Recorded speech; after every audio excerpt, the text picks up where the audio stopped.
Salle de shoot est notre mot du jour. Ce sont des lieux permettant aux toxicomanes de venir se piquer en relative sécurité.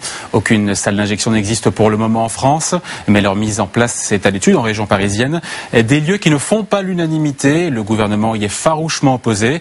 Pourtant, ces salles de shoot existent ailleurs en Europe, comme en Suisse, qui en compte déjà 17. Laurent Blanchard et Alban Patural ont pu en visiter une à Genève. Donc, la salle de consommation, ici il y a les 2 places pour le sniff. En Suisse, la drogue n'est plus tabou. Ici il y a les 6 places de consommation pour l'injection. Depuis 20 ans dans cette association, on fait même tout pour que les toxicomanes se droguent dans de bonnes conditions. Donc c'est que du matériel à usage unique, matériel stérile, pour éviter toute on va dire, propagation de ce soit hépatite C ou sida. Une seule contamination par le virus du sida en 2009 contre 10 en 2006. À Genève, cette salle d'injection installée tout près de la gare ne passe pas inaperçue. Chaque jour, une centaine de toxicomanes poussent la porte pour trouver ici un endroit tranquille pour assouvir leur manque avec leurs propres marchandises. Bonjour.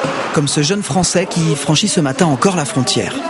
T'as du matériel propre, t'as un endroit chaud, et puis t'as de l'écoute surtout. Stopper la consommation de drogue était impossible, alors la Suisse a choisi de l'encadrer dans ces salles spéciales. Elles sont une dizaine dans tout le pays, avec des professionnels qui jouent le rôle de modérateurs. On essaye en fait de faire en sorte avec eux que les conséquences soient les moins graves possibles pour eux. L'idée c'est que la consommation de drogue c'est transitoire et qu'elle doit rester faire le moins de dégâts possible. Mais ces salles d'injection ont aussi leurs détracteurs. Ils accusent l'administration suisse de se faire ainsi complice des dealers. Notre présence permet justement de pouvoir réguler aussi les problèmes qui existent dans le quartier. Certains voisins font par exemple appel à nous quand il y a des problèmes, quand il y a quelqu'un qui injecte dans une allée et autres.